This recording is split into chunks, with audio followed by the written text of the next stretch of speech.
Welcome back to the channel. My name is Rick Travis, Director of Development with the California Rifle Pistol Association. And with me today is Kevin Small, Manager of Advocacy and Outreach. Hey, Kevin. Oh, it's great to be back. Normally I would say, yeah, it is great to be back, but today we have some really shocking news.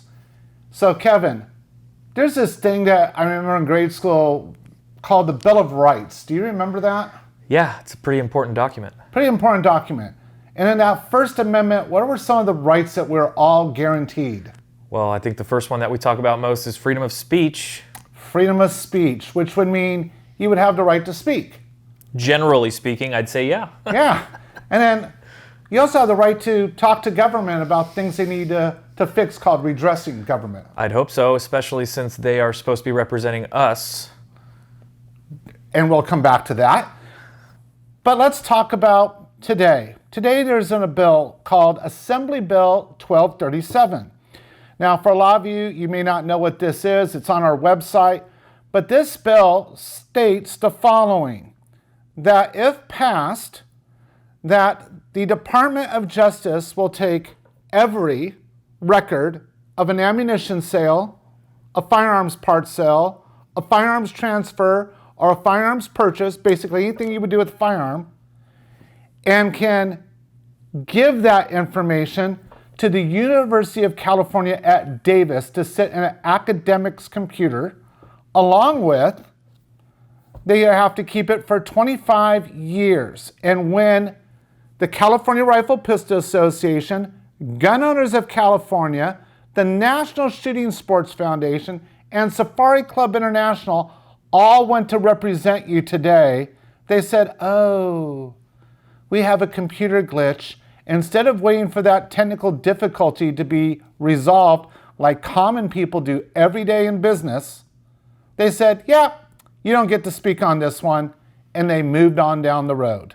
Well, yeah, let's be clear. All the representatives from all of those organizations you just listed off were standing by waiting to speak, waiting, for the technical difficulties. 2 hours. 2 hours to get fixed, and then our elected officials just decided, hey, I've already got the power I need anyways, so let's just cut this off, and we're going to continue and do what we want to do without letting these people let us know that those who they represent might want something different. And I think, there's a couple of different things here, though, Rick. You look at the bill itself.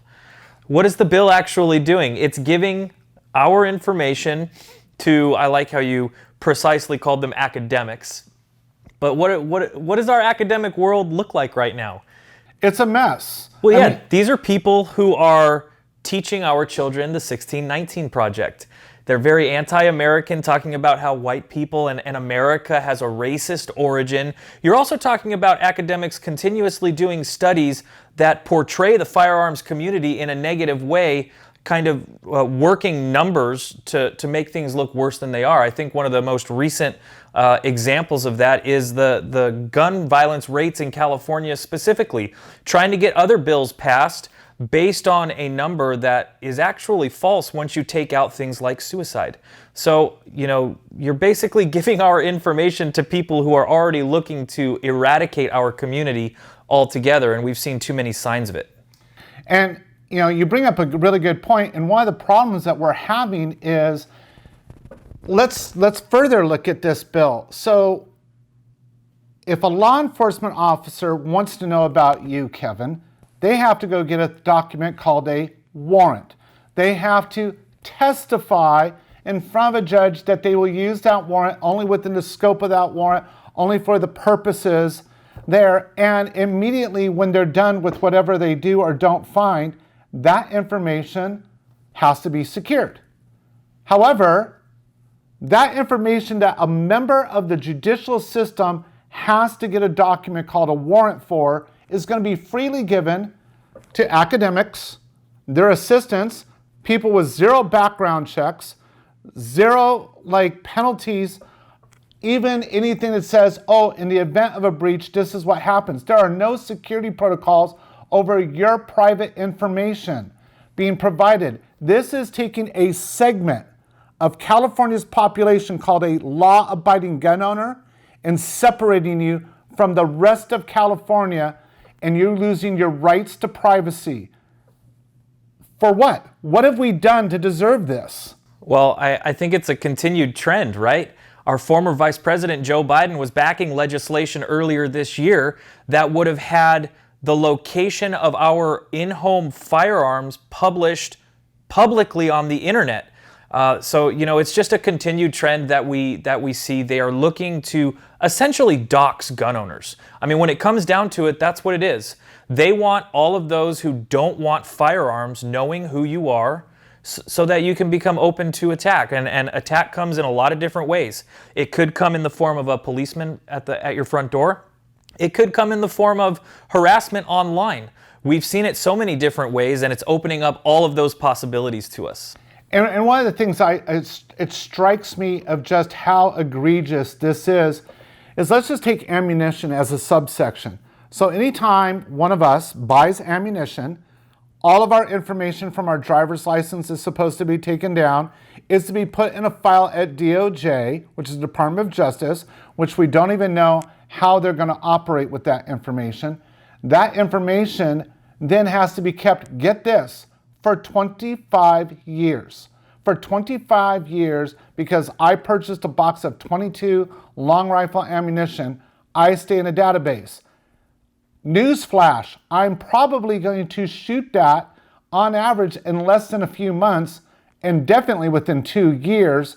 So why is my information being made readily available to whatever academic wants it through UC Davis for 25 years? That's ridiculous. Honestly, the only guess that I have is to sometime in the future take you down and make note that you are a purchaser of ammunition.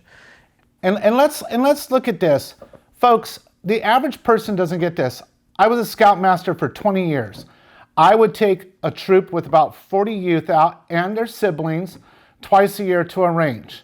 Now, they would shoot on average 40 to 50 rounds in an entire day, which is not that much ammo. 10 rounds coming out of a 22 rifle happens in about a minute, minute and a half, maybe 3 minutes if you really slow them down. So when you're talking 50 rounds at 3 minutes, you're talking that's 15 minutes of shooting in an entire day. So there's obviously safety and other, changing targets and looking at things and helping to train and educate. But when you look at that 50 rounds times 30 people, now we got 1,500 rounds. Doing it twice a year, that's 3,000 rounds. And then if I do something else, and all of a sudden I look like I'm outfitting a small South American army. And this is the problem. The perception is, oh no, I have too much ammo. But if you are the parent of those kids or the youth that's learning, that's not enough. That's like a very small day, a very small activity. You know what? I mean, regardless of the perception, Rick, you should be able to have as much ammo as you want. At the end of the day, let's really look at it. We're Americans. We should have the ability to do what we want. And if that's where you want to put your money, then that's where you put your money. I don't understand this negative stereotype that's trying to be thrown around because people are quote unquote hoarding ammunition. I mean, you make a great point there. Ammunition goes a lot quicker than people seem to think it does, especially to people who don't regularly purchase ammunition. So I understand the negative stereotype, but again, at the end of the day, why create it at all? You are who you are, and you purchase what you purchase. That's capitalism in a way, isn't it? Yeah, and I think one of the things that's also really shocking about this is, like you said earlier, this is being designed to set all of us up. And why we say that is not paranoia, it's fact. Because here's the question I ask you, the gun owner or even the non-gun owner watching this video.